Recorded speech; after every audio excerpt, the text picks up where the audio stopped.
Folks, before you even start today's video, pause it and go over to shopwcbs.com and get yourself a world-class Bullshitters t-shirt. We just launched, we have some awesome designs, and we're going to be adding more monthly. We're going to treat the store as a reflection of the channel. We have a great joke on a show, we're going to put it on a shirt. We're also going to make it very interactive. If you buy our beer glass and drink with us, you'll get a shout out. It'll be like drinking with us virtually. So folks, go over to shopwcbs.com, support independent entertainment because the real world entertainment sucks. And now it's time for the video. The following is a world-class Bullshitters exclusive. Folks, welcome back to World Class Bullshitters, and today we're going to be talking about one of the biggest things in the world right now, Squid Game. I'm your host, Jeff, and with me today is Bruce Sexico, Kendo Slice, and the last standing Samoan, Big Rig, Nick Utam. How are we doing, gentlemen? Doing Great. Good, man. Doing good.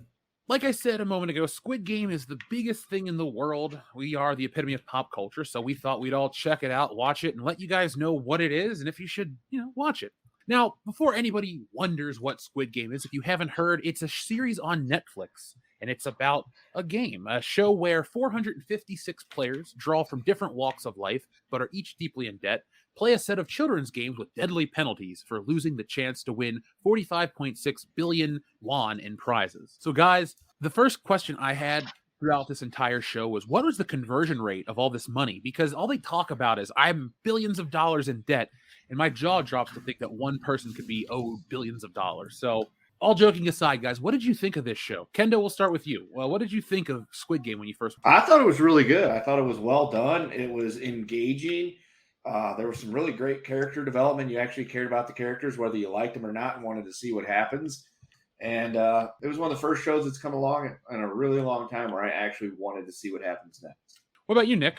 I these things always are weird to me when people are just starting to get into something and it becomes really popular and everybody's talking about it, because I'm always just hesitant. I'm just like, this could be really bad. And my instinct is just like, nope, don't watch it. Fuck everybody. Just don't watch it. But then you guys said it was good, so then I have to actually watch it, and I'm glad I did because it was wonderful. It was probably one of the better things I've seen this year. It was a damn good story, and I'm glad I watched it. It was totally worth it. Okay. So then we're all on the same boat, or on the same page here, because we all seem to like this show quite a bit. The first thing I have to say about this show is, it feels like a live-action anime. I know that's kind of a regressive thing to say, but hear me out, folks. It's dubbed, it's weird, it's different. It deals with a lot of themes that the West doesn't necessarily tackle, but it's a show that appeals to everybody. There's so much in this is a deeper show than I think people realize. A lot of people are watching it because it's popular. A lot of people are watching it because it's bloody. I think it's important because it really talks to the deeper side of greed and darkness. I feel like everybody can relate to this show, even though they don't want to admit to it.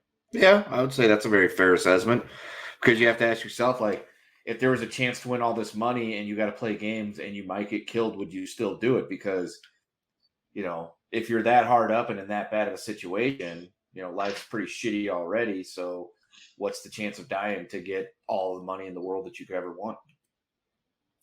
Yeah, and it seems like to them, I think 50 billion won is like a shit ton of money.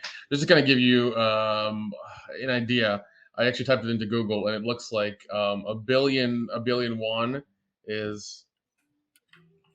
Let's see here if I can read this correctly. Oh, the good old Korean won. 8.3 million US. Oh. Yeah, so we're talking like $400 million, something like that. Yeah, to win the games. Yeah. So the conversion rate is pretty crazy. But yeah, that's what it looks like from US currency to South Korean won. Not to be confused with a South American won. Folks, I'm here all week. Come back Thursday. Try the veal. Tip your waitresses. They'll appreciate it. So let's talk about this show, in particular, the actors. What did you guys think of the acting in this show? I was pretty impressed across the board with everybody. Yeah, it was really well acted. I watched the dubbed version because I didn't want to read subtitles the whole damn time. Same. Yeah, But I'm glad that was a choice, because that made things so much easier to enjoy. But the acting was really good. and I do love this because there wasn't any woke bullshit in it. It was just like these people are hard up. Like you know, people who are hard up who don't have a lot, who are in debt, who have made some questionable life choices, who now have to still make questionable life choices in this game, but they know what the stakes are, you know. So yeah, I'm looking right now at the actors. Excuse me. The one thing I took away from this, all of these people, is they're all incredibly like good-looking South Korean models, and so we talk about South Korea. Whoa, you all right there, Kendo? Getting a Yeah, why? huge What bleed happened? of audio. Oh, I didn't hear nothing. I'm good. Oh no, from you, I'm getting a huge bleed of audio. Like what kind of audio? like background Big music, it controller and sounds. TV and stuff. Yeah. Yeah, man. All right, I'll fix that. All right, so I'll go back. So I brought up yesterday on The Hangover that a lot of the stuff from South Korea that comes out goes on to be the most popular. So they want to make the #1 YouTube video. They have Gangnam Style. BTS becomes the biggest boy band, and now this show's the biggest thing in several markets. Don't forget Parasite. Oh shit, yeah. Yeah, man. Parasite won Best Film for the Academy Award, I think, in 2019, 2020, something like that. Yeah, and not just that, it won a bunch of awards also, and like that was another one that. And it's funny because with both those movies, with both the Parasite and this as a theme, it's like the poor are really poor and the rich are really rich. I guess the disparaging between the two classes is really a problem in South Korea. I guess that's why they keep making stories about it, because that seems to be the thing. Also, having the one girl in Squid Game, Byung or whatever her name was, I can't say it, I swear. The girl from North Korea, having her in there as well was interesting. It's like, oh, she really doesn't know what's going on, and she's really like out of nowhere in here and really badly needs the money. That's what's nice. You brought up no wokeness, and you brought up this. You can't really have wokeness from South Korean shit. So that's an American problem. The reason this show is going to be popular here and skirt some of that crap is we all understand that's a worldwide issue. This show tackles these greater themes. And so when you put in something that's relatable in this weird, odd package, you're going to get, something wonderful. Yeah. And I also looked up, just for the hell of it, Nick, Minari also won an Oscar last year, and that's also a Korean movie. So, I mean, Korean American, excuse me. But so for the last 2 years at the box office, well, not the box office, but the Academy, it's been a lot of Korean art coming to America. So it's just part of the Korean influx. Yeah, and I mean, this show is so popular in America that a damn South Korean ISP is suing Netflix for just like the draw of like everybody watching it at once. Like it's crazy. Like Netflix isn't paying them enough for, I guess, the bandwidth that we're sucking up from watching it. Typical Netflix.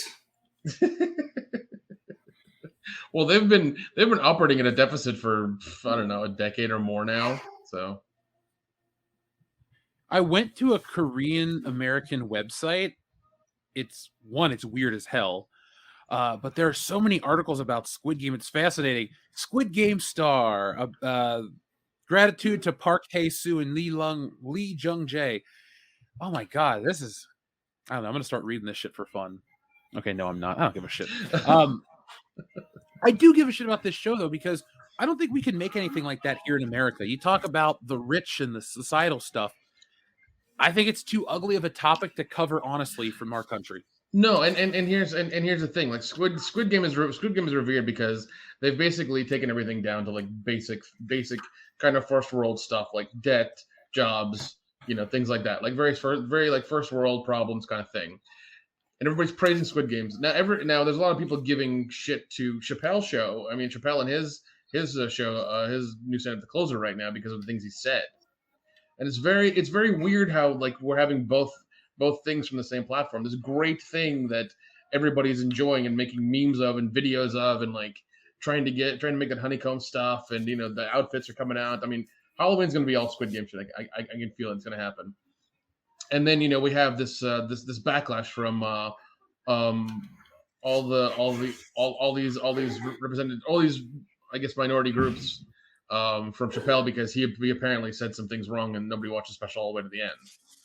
So it's this weird thing that's going on right now. I've watched both. I discussed today with Jesse. We were talking about the Chappelle Show special or the Chappelle special. You know what we took away from it? The story he told about Daphne, the whole human experience thing. If you guys watch it soon, you'll understand. But Yeah, I caught it. Yeah, I watched it the other day. Yeah, the drama and all the stuff around this show, it shines a light. It puts the mirror on an uncomfortable subject and makes certain people look at themselves. And that's why there's a hubbub, a fervor about it, because people don't like to take that honest look at times. They want to act like everything's sunshine and rainbows, and when they have to take that moment, they can't. Yeah, instead of taking personal responsibility, they immediately turn themselves into the victim. It's like, no, you're a grown fucking adult. You need to get your shit together. Yeah. There's this desire to be protected from everything, including personal decisions. And it's like, no, that's not how it works. So let's pull it back to Squid Game and talk about the games, the episodes, all that stuff. Because, Kendo, we talked about this yesterday. I guarantee more and more kids are going to be playing Squid Game style games, and adults are going to be playing Squid Game style games. And like I said to you as well, everyone's going to now use the old man's technique to play tug of war. Like this show, basically, if you watch it on TV, you pick it up. This is what people watched on TV, and I'm pretty sure this is going to be the next wave. Yeah, it'll be the next big thing for, as long as the attention span is upon it. And rightfully so. I mean, it was highly entertaining. It was well written. It was well acted. It was well directed. Everything about it was perfect. And it's going to take off, and it's going to become part of the culture. It's going to be one of those things in like 20 years, we'll be talking about the 20th anniversary of Squid Games and either talking about how amazing that show was or how fucking terrible it turned out that they ended up having to make like seasons, 8, 9, 10, 12, 15 of Squid Games. That's, it's now a part of the culture, not just in Korea, but in the United States as well. Yeah, it's and I think we really needed a show like this to kind of just be like, a normal fucking show.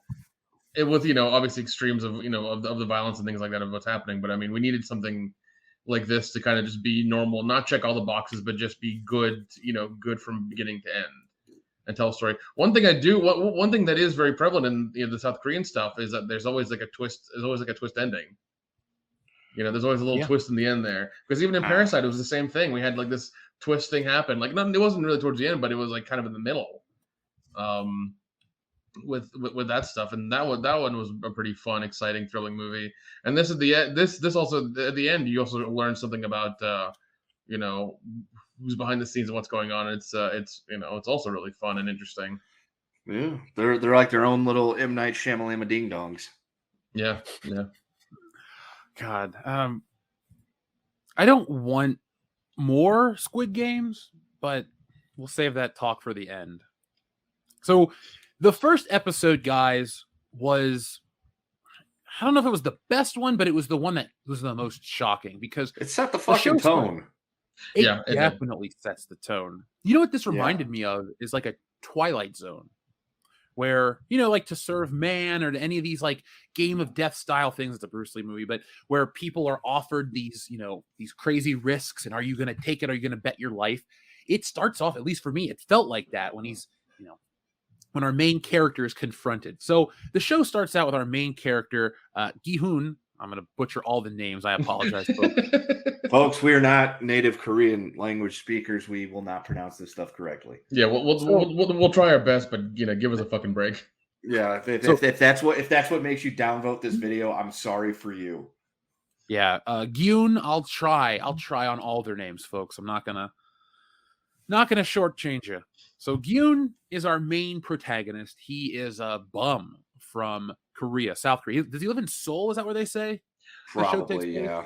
Yeah. I'm pretty sure everybody in South Korea lives in Seoul, or they don't. Oh. Well, this was a big city. They mention names, and again, I apologize, but anybody that wants to say, well, you Americans don't know stuff, can you tell me about Cincinnati and Price Hill? No, you can't, because you don't know where the fuck it is. So remember, folks, just because you're part of the world, you're from that part of the world, doesn't mean we are. So we always, like to take with a grain of salt. Yes. But Yoon is our main character. He's a bum. He's a down and out hobo, essentially. He lives at home. He has a daughter. He's a chauffeur who gambles his money away, drinks his money away. He is a bum. We see him go to an off-site betting track, and he goes and he wins 4 billion won? He wins this huge sum, only to have it taken away from him. He's robbed by a cute little pickpocket. She'll come back later. And as Yoon is basically broke again, you find out that he owes the mob a lot of money. And he essentially has to sign his kidneys away to promise that he'll pay it back. Yeah. That was harsh to watch because this whole show, maybe it's a Korean thing, but selling your body for debt is acceptable, and that makes me really uncomfortable.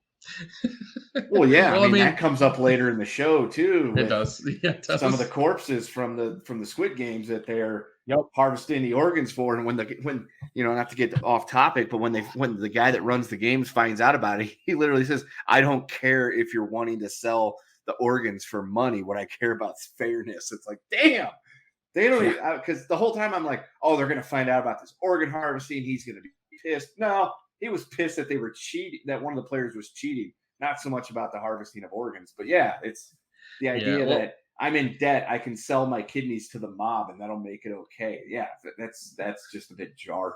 Well, to give you an idea, one US dollar is worth .0000831. Oh, that's good.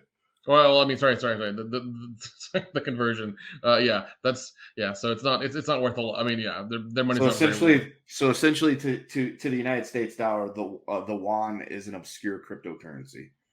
Yeah, and I mean, they're making a lot of good entertainment that's affecting us. People are watching it, especially what Jeff said about BTS and the music and stuff like that. Like, it's affecting us, and it's part of our pop culture now.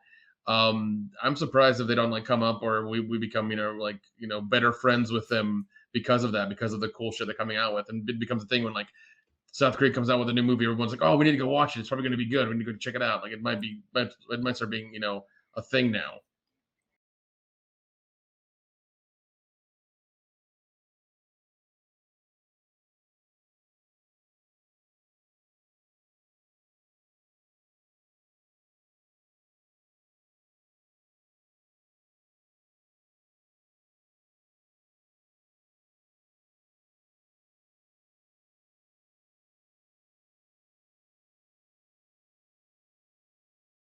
I think we're already there, honestly. I talked to Joel at Horror Hound. He was telling me about all this Korean stuff he's been watching. It's so good. It's this. I'm like, Joel, okay, I'll give it a shot. And he was right, at least with Squid Game. And he gave me another recommendation. I'll pull it up here in a minute if you guys are looking for more in this vein. But long story short, because we're the world's worst storytellers, because we love tangents, Yoon is down in a subway. He meets a strange, mysterious man who makes him an offer to play this traditional game, and if he can win, he will win 100,000 won every time he scores. But every time he loses, originally he has to pay 100,000, but he doesn't have money. So the trend of selling your body for money starts in this episode again, where every time Yoon loses, this man will smack him across the face, and you watch him take 30 shots to the face before he finally wins one. Yeah, a lot. Yeah, he takes a lot of shots to the face. And then he finally wins, and he goes home with a nice little stack of money, right? And the card. That's when he gets the card? Yeah. The guy gave him the card. Yeah. And the first time I saw that card, I was like, PlayStation? That was my first thought. Yeah, I was like, my thought too. I was like, hey, that's PlayStation symbol. Well, that's the whole theme of this. I'm looking for them to put an X person in a mask, and then it's a whole PlayStation controller. Yeah, a Squid Game PlayStation controller could be pretty cool. It would sell. Yeah. Dude, we get it. I've seen a lot of stuff. A lot of reels on Instagram. A lot of people posting up TikToks about doing various Squid Game stuff and having the costumes and everything like that. So it's what's happening. What do you think Dion would think of Squid Game? Would he take the money? Yeah, he would. I don't think he would risk the Squid Games. I don't think he would either. I don't blame him. He's got a kid. So does Gyun, though. So I don't know. He just doesn't have the balls. Sorry, buddy. I'm just messing with you. No, but back to Squid Game, though. Gyun takes the mystical card, the magical card, the mysterious card, if you will, from the man, calls the number, gets picked up, gassed, and wakes up on, well, he doesn't really know where he wakes up initially. And he's in a tracksuit with a number and 455 other players in a massive dormitory. And they're told that they're going to win a bunch of money if they play a game, and they're going to be told the amount and all the rules after the first game, but they have to consent. And so do they sign up yet, or is that when they come back? No. They line up and sign the contracts. Yeah, they sign up. Yeah, because they sign up right away because they're taking everybody's pictures and everything. Because the dude that pulls the fucking the metal face into the thing, the punk rocker, he's the first one that gets killed. Very punk rock of him. Yeah, gotta go out and stop, bruh. So the people, they get their photos taken and they go out and play a game of red light, green light, which, all right, red light, green light. We all have played it. It's fun. When they say green light, you run towards the line. Red light, you stop. And if you move past the word stop, you're eliminated. Well, in Squid Game, if you're eliminated, it means you're dead. So they shoot hundreds of people on screen. Oh God, dude, that was such a as soon as you realize what happened, and then it's just like everyone starts running, and then they slow played that like crazy. They did. They really did. Because the first guy gets hit and goes down, and nobody realizes what's going on. And then his friend is like, saying something to him when he gets up to him, and then the guy's coughing up blood. And about that time, he starts to move, which triggers the sensor, and then he gets blowed apart, and his blood flies all over that lady's face. Then the panic ensues, and the fucking little eye things with the sensors are going everywhere, and people are just getting fucking mowed down. It is brutal and awesome. Awesomely brutal. It is awesomely brutal, and I love it.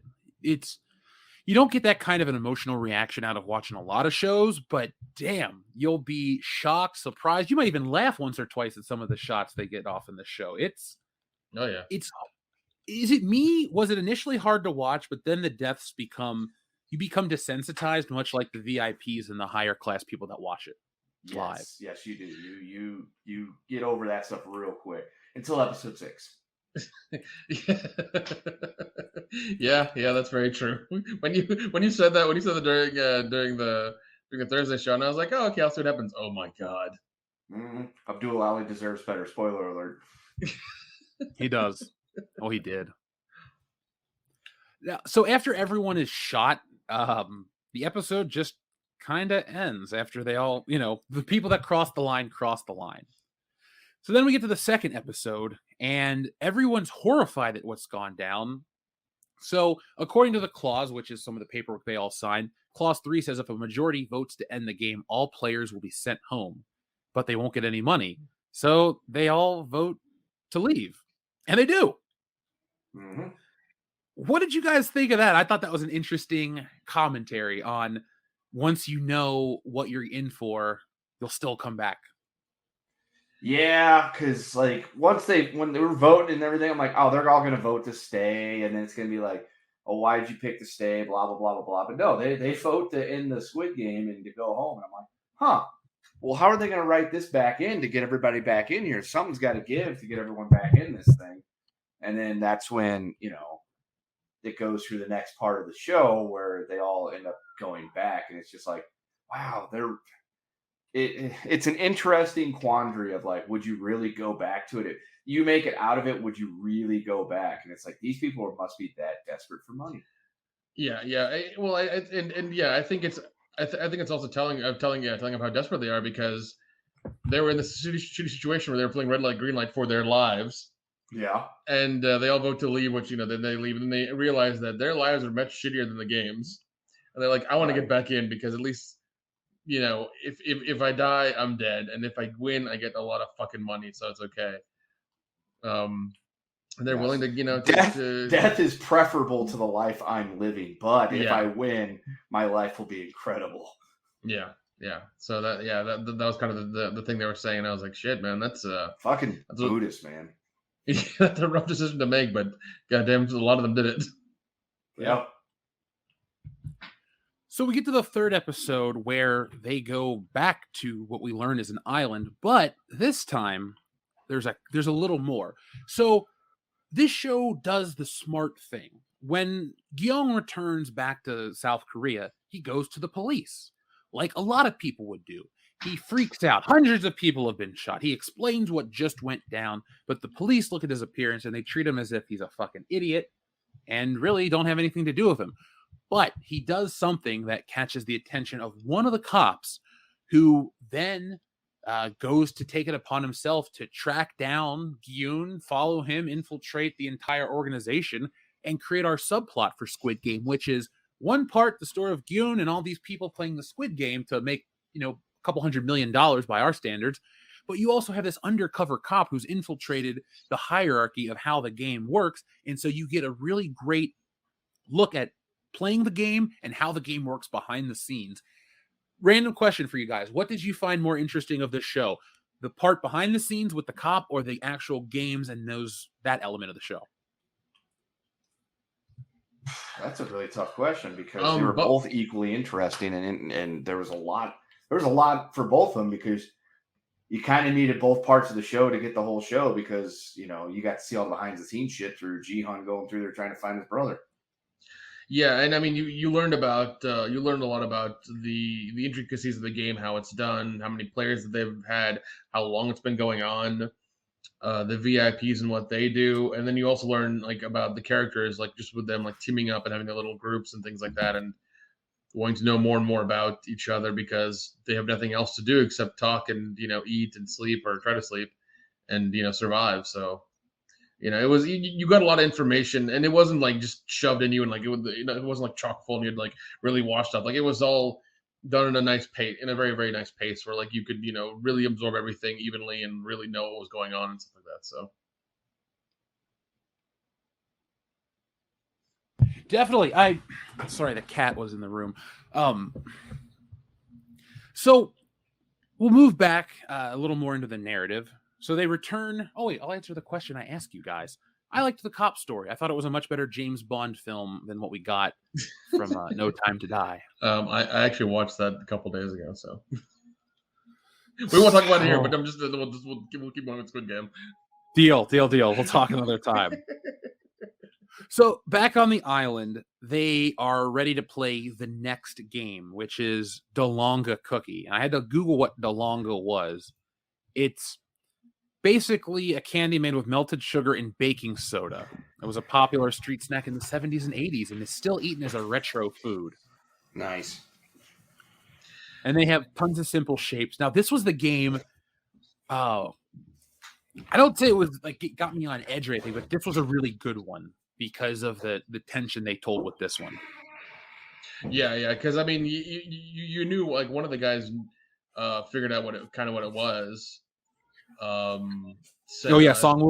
Yeah, that's just when he started to make his heel turn. Yeah, and he had a great idea what it was, and then he saw the shapes and everything. It's Jihan, how about you take you take the umbrella? It's fine. Yeah, go ahead, man, take it. It's fine. It's cool, whatever. And he immediately he sees what's going on, and immediately he's like, yeah, and he's like, I'm fucked. Yep. He looks right up and goes, I'm dead. Yeah. But he makes it through. He licks the fucking candy until it's ready to break out. So, I'm impressed. Yeah, he figured it out. Yeah, but by the way, there are tons of those videos for people trying to make those things now and all that stuff. So I'm sure at the next big nerd convention, there's going to be a snack that people can buy for $20 or something like that. I'm sure. Yeah, and it'll come in the little tin with the little toothpicky thing, and they have to break through it. Good stuff. Yeah, it's gonna be a thing for sure. It'll probably taste like shit too. So probably paying for the art. Yeah, you're paying to be able to say, "Look, I'm playing sugar honeycombs like in Squid Games." Yeah. They keep calling it a honeycomb. Just that's not what that is, but okay, I guess that's your explanation for what the word that it is in South Korean. So whatever, we'll take it. Because when you Google honeycomb toffee, that's what you do get at the bottom of it. So I guess they're just trying to make it, because I didn't know what Dalonga was. I had to Google it, And then it's like, oh. Now, DeLonga was a significant element of the Netflix series Squid Game, leading to a revival of DeLonga's popularity in South Korea. Sales for the candy have doubled for street vendors. People have also taken to social media to make their own candy at home as a challenge. Nice. Yeah. I'm sure if you go to Etsy, there's somebody making them right now. Like, and then we'll ship them out to you like in no time. It'll happen. So I think we should order ourselves some Dulongas and try to break them apart on stream and see which one of us would die. And you get a random shape. We don't get to pick the shapes and all that other. Well, here's what we'll do. Since Dion's not here, he gets the umbrella. That's right. Okay, good point. Fair point. Dion gets the umbrella because we love him so much. Yeah, we'll do it on camera. It'll be great. Poor Dion. It's not like he didn't know what was going on. We've only openly been talking about this in the channel thread chat where he could see it for the last 3 days. Yeah. Actually, the last week, because I started watching Squid Game a week ago. It was last Monday. Well, it's been the best week of your life. Okay, not the best week of your life, but it's been a good week. It's been an eventful week. Now, this is where the show gets interesting because once somebody breaks out and takes one of the guards hostage, we finally see a guard unmasked, and it's essentially a young kid, a college kid. Well, what did you think of the hierarchy of the army inside of Squid Game? Because I thought that was very interesting. Like, who are I understand why the people play the game, but I don't understand why the people do what they do and enforce the rules. Well, I think what it is like there was a theory posted somewhere where it's like the people who are the I guess the military in Squid Games, one in the pink or purple jumpsuits. They're the ones who have won the game, spent all their money, and need more of it, so they come back and work. And that's why they have such strict standards for them as well. Like, you work so many hours, you have to go to your room and sleep, and it's locked, lights out, that kind of thing. Because they know what's going on, they know what to do, and they know the hierarchy. And that's the theory, anyways. That actually makes a lot of sense. I kind of figured it was something along those lines too. Like, either they're working there because they were chosen to do it, or they were, made some, needed the money, but they weren't going to play, and they were just randomly selected to be part of the guard crew or something like that. I think there's got to be something to it like that, yeah. But clearly, if you win Squid Game, you do have the option to come back and do stuff, as we will eventually find out. So he's dead. The game player 212 is player 212 is that woman. What do you guys think of the chick? I think she looks like Michelle Yeoh. This is the older woman. They had the baby. I didn't know my baby yet. Whatever she is, the prostitute. The bitch. Oh, yeah, dude, I fucking hated her so much. Oh my god, her thing was yeah, sure thing. The thing she kept saying that could piss me off. She's like, I'm really good at things I'm good at, not good at things I'm not good at. I'm just like, that's everybody in the world, woman. Shut up. Yeah. I was annoyed by her. Yeah, she was very, very annoying, but then she also gets like a really cool death. So, yeah. Spoiler alert. Yeah. Spoiler alert. Lots of fucking people. Yeah, lots of people die. 455. Well, never mind. Not going to elaborate. Continue. Now, this is where the show gets a little interesting. We take some time away from the game. And we now learn about the subplot of the organ harvesting. So when you play Squid Game, you got to do something with all the bodies because people fucking die. That's a lot of meat. So it shows a very funny yet morbid take. Every time a player dies, a casket with a bright pink bow is brought down, and they're put in the casket, and we learn that they're incinerated. But some are marked with a special cross, and they're dropped through the floor under the incinerator, and their body is harvested, their organs are harvested and sold off. And this is a whole nother subplot that took place. Mm-hmm. I really liked this one. What did you guys think? And it added a definite, interesting, and very morbid layer to the story that was going on. Yeah, apparently, it really does. Because I mean, then you have to wonder, like, are these the same military or guard guys that have been playing the game for a while now? Or they've just been doing this for a long time? Or are they just doing this now? Or like, what's the deal with that? Yeah. It was interesting, man. I liked it because it felt like a story. When you went and saw Enter the Dragon, no, we didn't because we weren't alive, but anyone who's seen Enter the Dragon knows that they go to the island for one reason and discover there's more stuff than meets the eye. I love that there's this place that a character visits, but then there's a seedy secret. And so Squid Game really does check off pretty much every box you can imagine for not even genre entertainment, but like I said, it feels like 5 different James Bond movies rolled into one, and it's better than the new one. So I'll digress.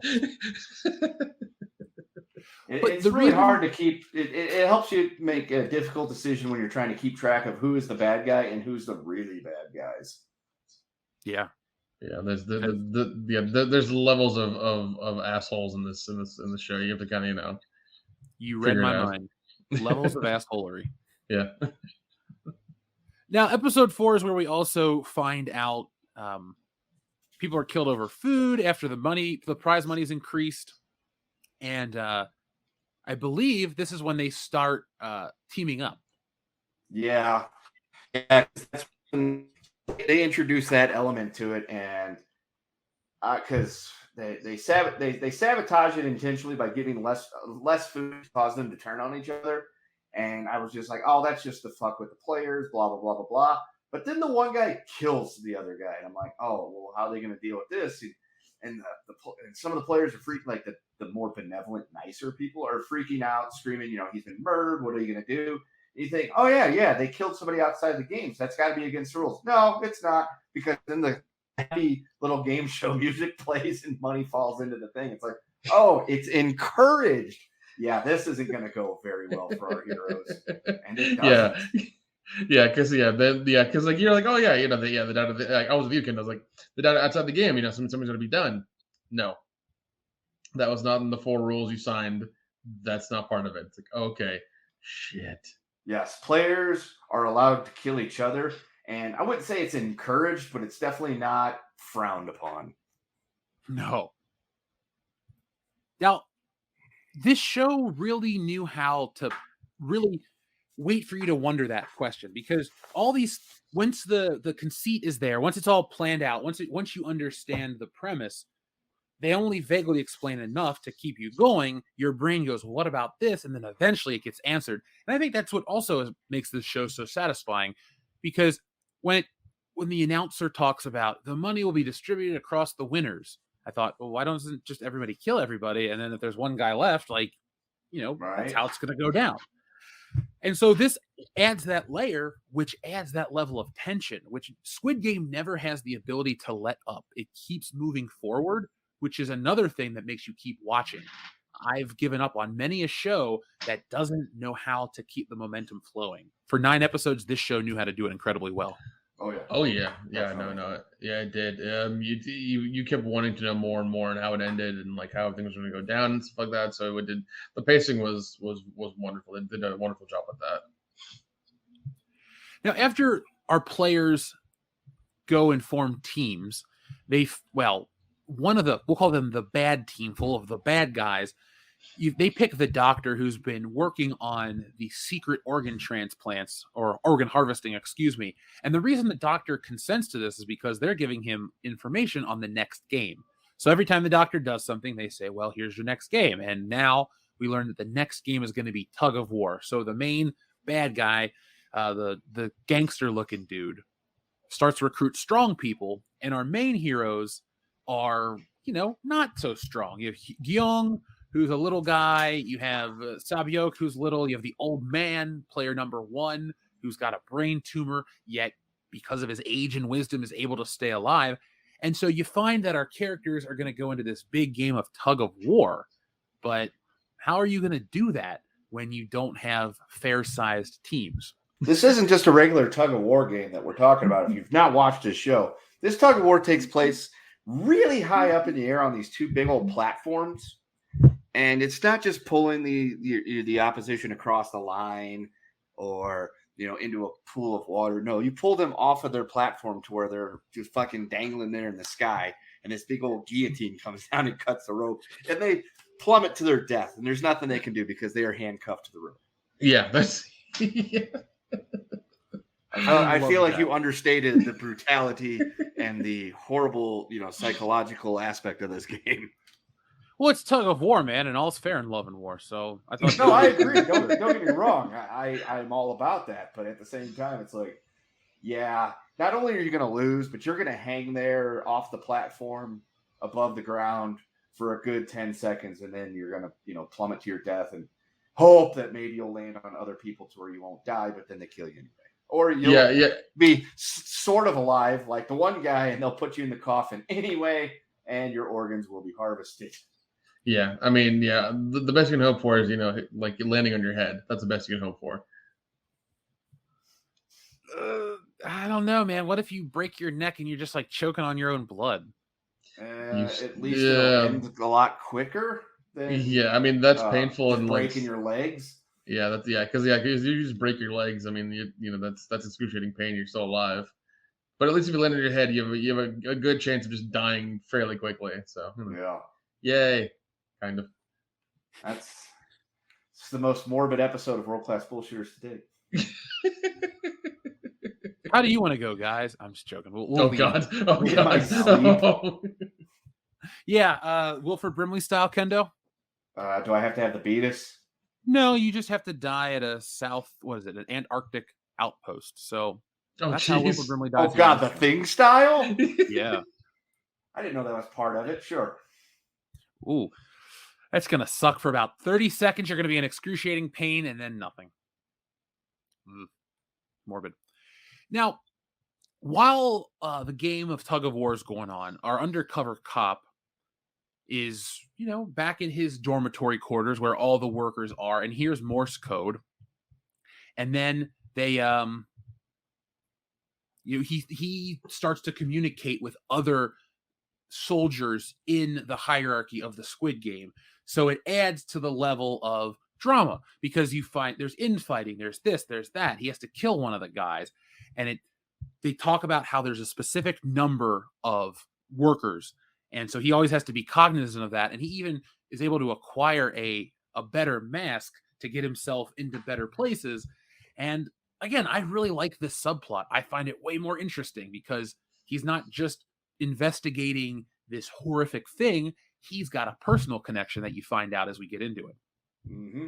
Yeah, it's that subplot that if the show was just the Squid Game stuff, it would be really good and it would be entertaining and interesting. But the cop subplot definitely helps not just pad out the runtime, but add an extra layer of intrigue to everything that's going on. So I enjoy that a lot. Because I feel like too much of the players would be get to a point of being almost boring.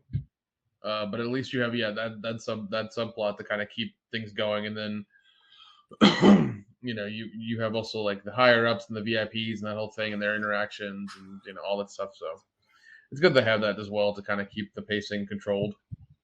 Yep.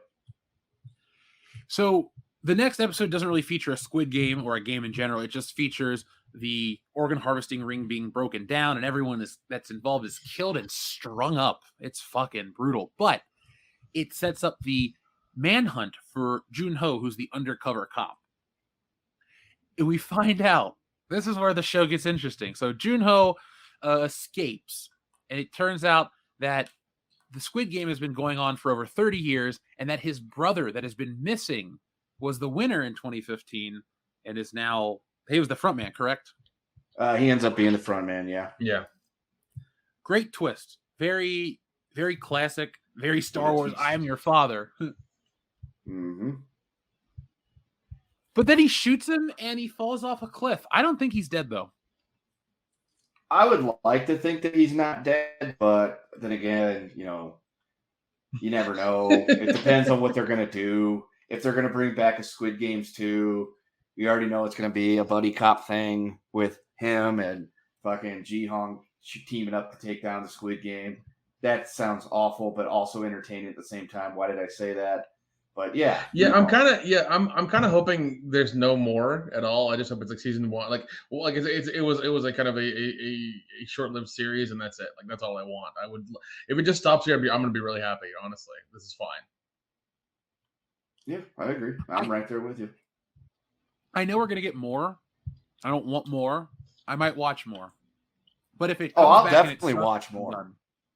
Yeah, I will definitely watch more. I don't want any more, but yes, there's too much money to be made here. Netflix wants money. I'm sure the guy that created this would like to have the money without having to go through Squid Games. So yeah, we're gonna get more. Definitely more is on tap. Now, Kendo, your favorite episode, the one that you text me about, that we've talked about a couple times on this stream already, Gaganbu episode 6. Would you like to talk about this one since it broke your heart? I mean, yeah, it's okay. So going into it, you're like, all right, so they got to whittle more people down. How are they going to do this? And then we get to the episode 6, and they get set up in a game where they have to pick a partner. And that's like the big lead up is you have to pick a partner. You have to pick somebody that you want to play with. And then it's like, oh, okay, so it's going to be a 2v2 thing, something like that. What's going to happen here? And then, they pull out the old man kind of sits off to the side by himself because you're thinking in your head, oh, he's old, he's frail, he's feeble, nobody's going to pick him. But then you realize that because they make a point to mention that there's an odd number of players. So you're like, oh, what's going to happen to him if he doesn't get picked? Well, Ji Hung does the right thing and picks the old man as a way of, saying, don't worry, I'll take care of it. Me and you, buddy. And 212, our least favorite, one of our least favorite characters, she gets left out. So you're like, oh, good, she's going to be executed for not getting picked. Well, anyway, so then they go to play the game, and you're like, all right, so what's the game going to be? What's the game going to be like? And then they hand them bags of marbles, and as soon as that happened, I just went, oh no, marbles is a 1v1 game. Half of our main cast is about to be killed, including people we like. And they have to play marbles. They have to pick a game. And this one goes through the gambit because like Song Woo and Abdul Ali are partners, and now they have to play against each other. And Ali's such a selfless, wonderful character that he's the type that you're rooting for because he came to Korea to try to give a better life to his family. And then he gets involved in the Squid Game because, he needs the money. Song Woo, you find out, is kind of a shady douchebag that's embezzled and stole money. And he's slowly been doing awful things throughout Squid Games that make he turning heel. And then this game, he goes full heel because whoever runs out of their marbles first, they lose and obviously are being shot and executed on the spot. Well, Song Woo's losing. Ali's got him beat to where Song Woo's only got one marble left. And he convinces Ali that if they team up, they can play against somebody else, and that's how they can both survive, knowing full well that's not how it works. So he tricks Ali into giving him all of his marbles and gives him a bag of rocks instead. So then he tells him to go off and find somebody to play against. He'll do the same. Ali runs off to go find somebody to play against. Song Woo now has all the marbles from both of them and hands them over to the guard. And then you see poor Ali trying to find something, time's running out, and then he is killed. That was the hardest part. That was hard. That was really tough. That was tougher than the next one that we're going to deal with. Sae-byuk and Ji Young is who our new female counterpart is. They picked each other, and then they have to play together. And Ji Young tells the story about how she pretty much has nothing and blah, blah, blah, blah, blah. And she pretty much sacrifices herself so Sae-byuk can continue. But then we get to Ji Hung and our old man.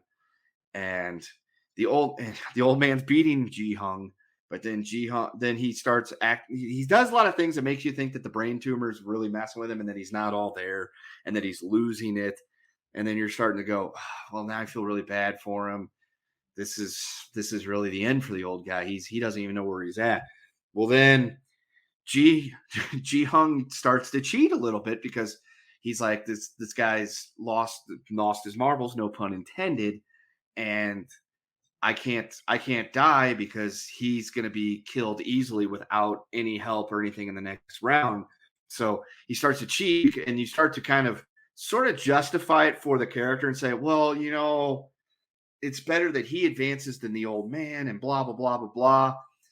And then the old man essentially tells him, you've been lying to me and cheating me the whole time. Does that make it okay? Blah, blah, blah, blah.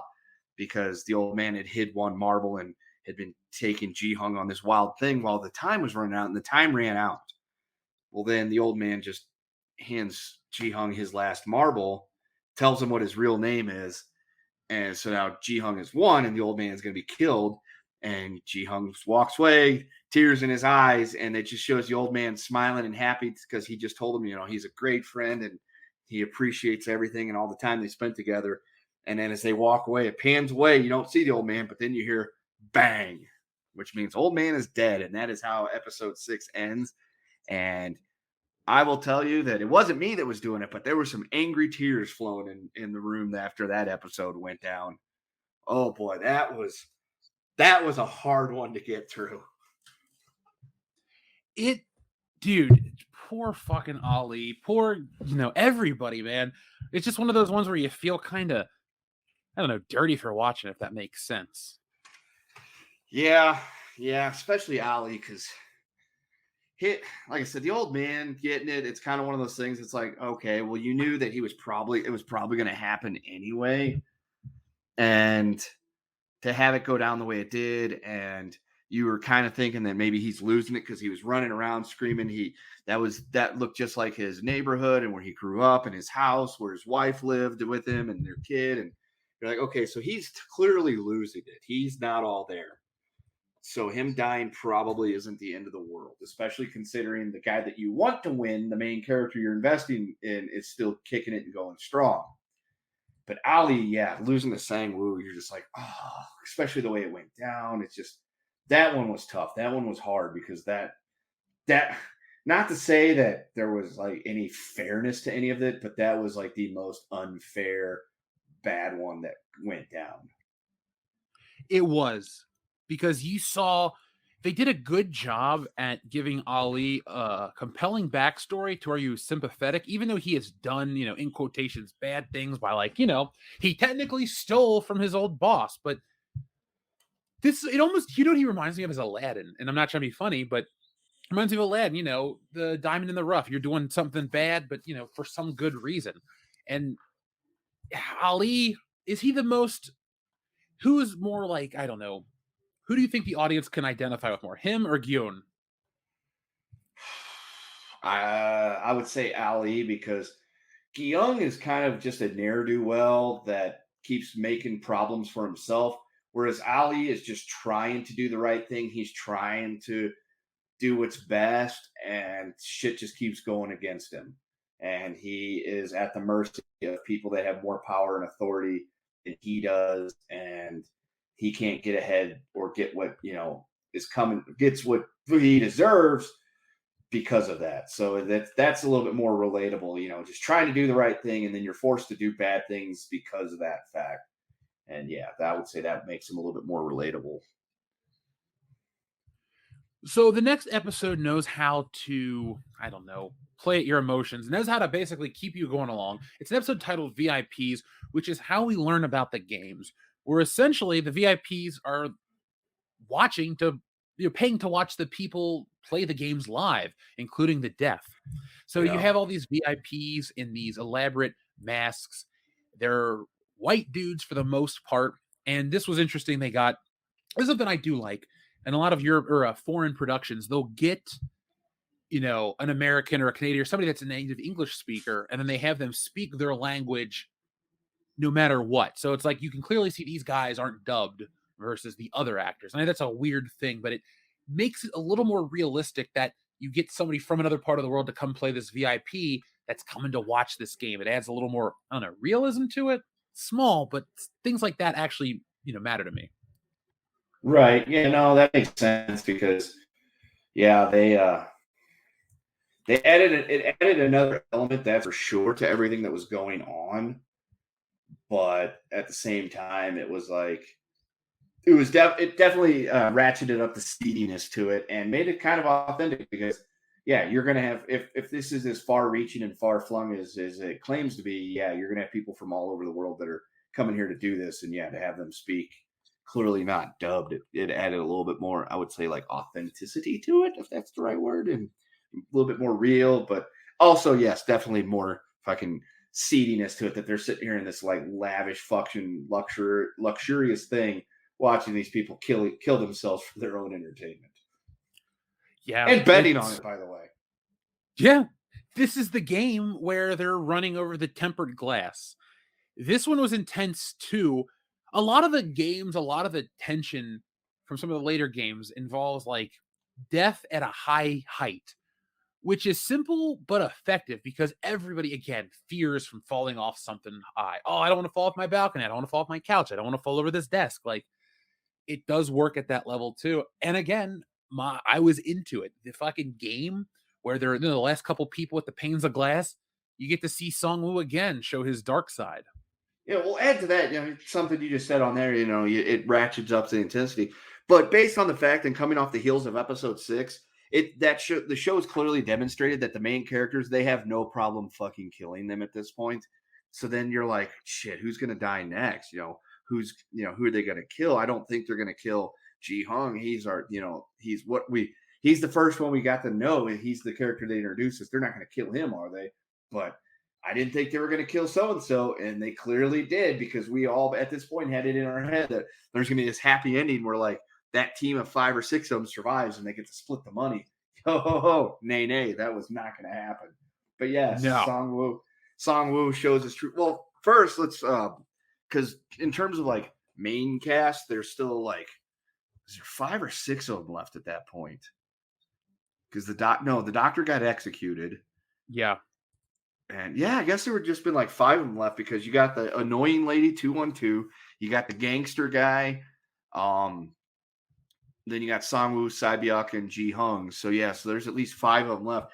And so yeah, so the way this one was set up, it's a very, very high bridge that they have to get across, and there's 2 panes of glass at each step.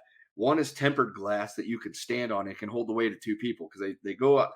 I will say this, when they're explaining the games, they do a very, very good job of explaining some intricate details to them that, you can pick up on, like the 2 people can stand on it. And then the other one is just regular glass, and if you step on it, you'll fall straight through to your death, and your head will get busted open and brain spilling everywhere, because that happens to one lady. And then, so they get towards the thing, and yeah, the gangster guy is exactly what you expected. Is he's shoving people forward, they fall through glass, they die.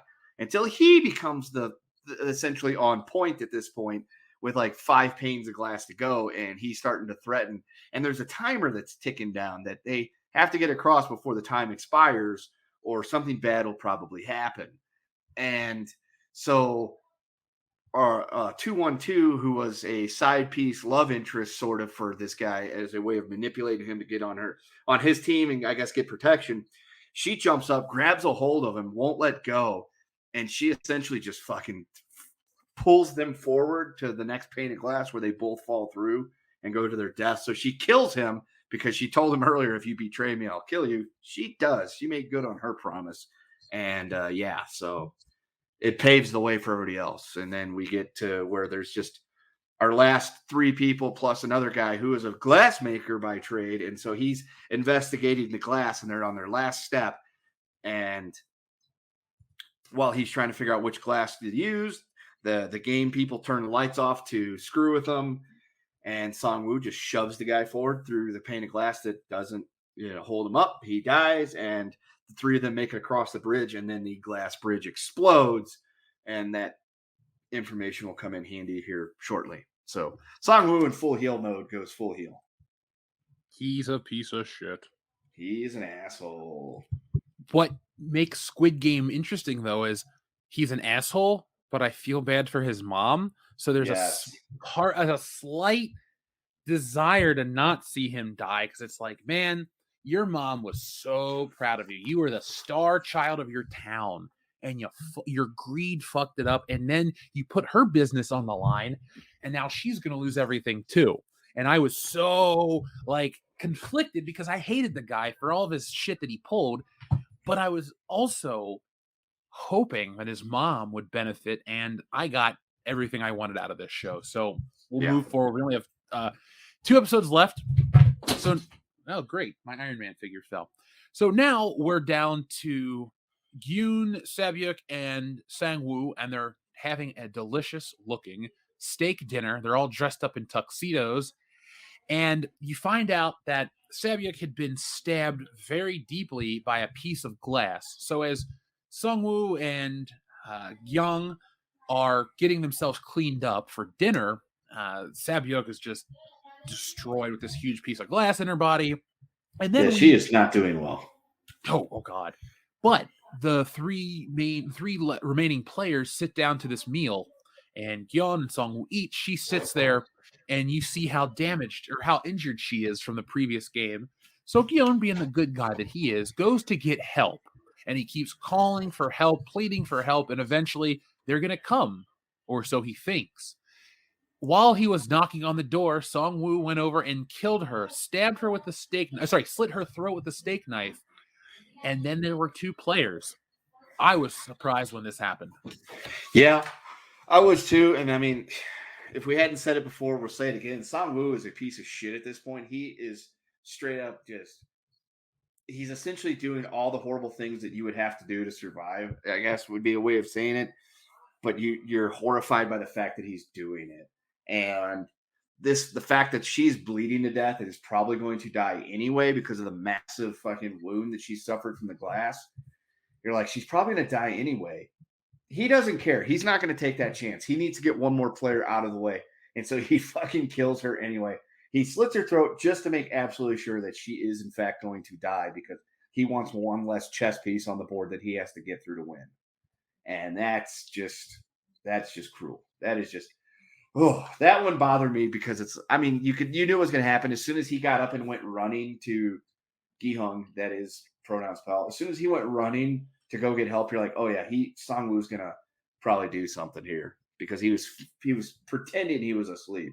And yeah, he certainly was pretending he was asleep. And he goes and takes out our lovely little Korean woman, Sae-byuk. And so it's the final game, Kendo. It's Squid Game, where they play the game that is described in the very first episode. Gyeon and Songwoo, what did you think of the Squid Game itself? Did you enjoy the last game? I honestly thought it was pretty anticlimactic compared to everything that had come before that. Granted, there was only two people playing in it, and so it's like, what are they going to do at this point? That's just the two of them. So yeah, of course, it's going to be semi-anticlimactic. But going into it, you're like, I kind of have an idea that Ji-hung is going to win and come out of this one. That's whatever. But how's he going to do it? And I thought it was a little bit more drawn out than it really needed to be. But at the same time, it was a good fitting end for what was going to happen. And Ji-hung got to stay the good guy in this because he could have killed Songwoo when he had him down there on the ground after, they had fought and stabbed each other a couple times in like the legs and the arms and had just beaten the shit out of each other. He had him down. He had a knife. He could have just finished the job, but he wouldn't. That is the bridge that he would not cross. He would not take the life of his childhood friend. And then his childhood friend did it for him. That's true. I was surprised at his last minute moment of nobility, but that's it. Gyeong wins. He wins Squid Game. He wins all the money. He's the last man standing. And so he is next seen in a limousine, bound up, blindfolded. And the front man is talking to him without his mask. He tells him congratulations. They're drinking champagne. And then Gyeong is gassed and dropped off back in the city. Yep. He eventually unties himself. He pukes up an ATM card. And on that card is his 45.6 billion won. He is a rich man, but his life has not changed. Now, this is where the show loses me a little bit. I did not enjoy the ending. So we move forward, I believe, 1 year, and we see an old, disheveled, bearded bum. It's Yoon again. You'd think 45.6 billion won would change your life. No, sir. He looks like shit. He gets called to the bank. They ask him if he'd like to invest his money to make more money from it. He said, no, am I in trouble? They said, no, sir, you're not. And he leaves. He doesn't care about making more money from his money. And we see Gyeon get a card. And it's another Squid Game card. And it says, December 24th at 11 p.m., come to this room. And he goes to this hospital. And in the bed is the old man with the brain tumor from the game. Kendo, what did you think when you saw the old man in the bed? I was happy that he was still alive, yes, but then I found out why he was still alive, and I was just like, yeah, it was pretty shitty. But at the same time, I kind of got it. I didn't take any umbrage or have any like problems with the way the way that show went. With 1 year later, he was kind of disheveled and everything like that, and hadn't touched his money because it's like I get it. The story they're trying to tell is the guy finally got his dream come true. He is wealthier beyond his wildest dreams, but the price that he paid and the cost that he went through to do it made him so fucking miserable and traumatized that it really wasn't worth it. So I kind of like that whole idea, the message that, be careful what you wish for type shit. So that was all right with me. But yeah, seeing the old man there was just like, son of a bitch. Yeah, that's what I didn't like. So the old man that you had spent all this time with, sympathizing with, turns out he was the mastermind behind all this, and he just wanted to play Squid Game one more time, like when he was a child. And what bothered me, and this is the intent of the story, but the goodness of his character was fake the True. entire time.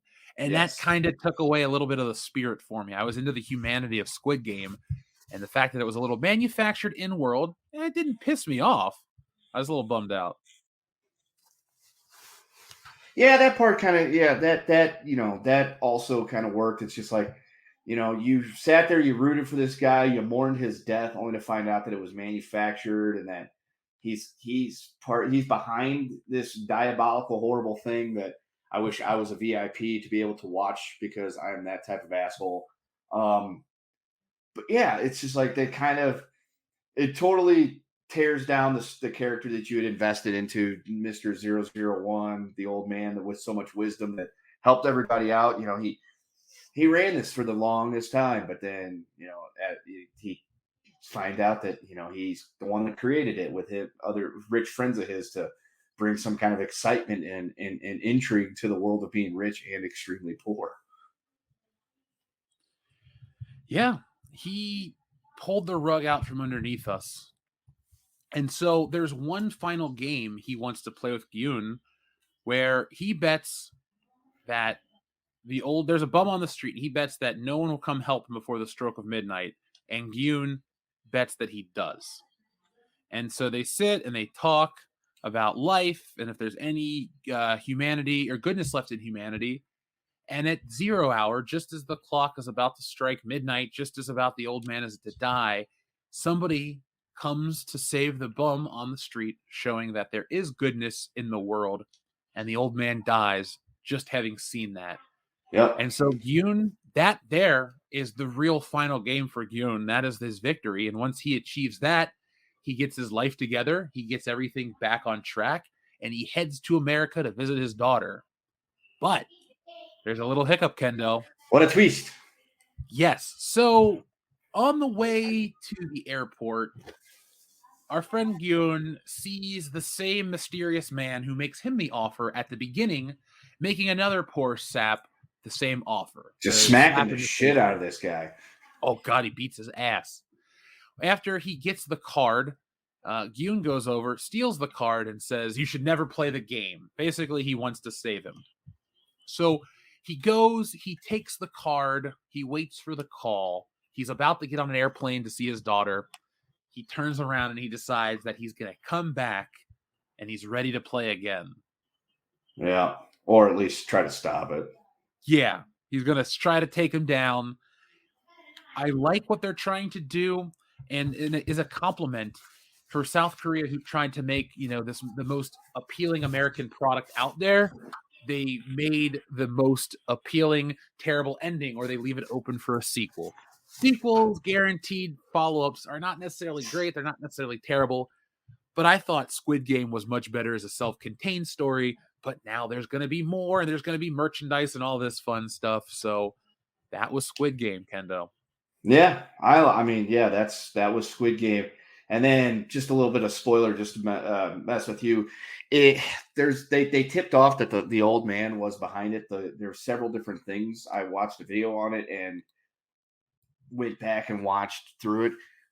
If when you're watching the red light, green light thing and they show the old man, the reticle is like completely green around him. Like there's a halo effect on him to where it's never targeted because there's people moving slightly next to him, but that never turns red. Also, when Jun Ho, the cop, finds the binder for that year's Squid Game and opens it up, the first profile is 002. It's not 001. Oh. Yeah, and the reason why the old man was hiding off to the side for marbles is because he knew there was an odd number, and it would be a way for him to retire from the game and get out. Because what the next one coming up would have, if he would have got through that, would have been the fucking panel jumping thing, and there was no way he was going to take a risk on playing, because having to figure out what number he was going to get, and then end up having to play the panel jumping game and risk that. So just little quirk things like that. And I'm like, oh shit, yeah, that made sense, because there was a few things that like I would pick up on. I'm like, yeah, there's something's not right here. Like when they showed the scene where the front man went to go and have the guy, meet with the VIPs, and he's like, no, I'm not going to be there for it. I was like, that guy's hair looks an awful lot like the old man's hair from the back. But maybe that's just like a Korean thing. I don't know. Maybe. But yeah, so stuff like that. But yeah, that was Squid Game. Squid Game, I'll give it an A+. It was fantastic. The ending left a little bit more to be desired, but I kind of get what they were trying to go with there. I don't like the fact that they had to wreck the old man's credibility. But at the same time, it's like, you know what? It was a good show. I liked it. It was very, very well done. I feel the same way. I'll give it high marks. I usually do the number system. I'd give this show an 8 out of 10, which is an 80%, which is a B where I went to school. I really enjoyed Squid Game. I want to go back and watch it again. That's a compliment. That's the sign of good entertainment. I want to go back. I want to watch it with the Korean dub this time. Well, not even a dub, just the original language, and see, what I get out of it. Maybe I'll get more.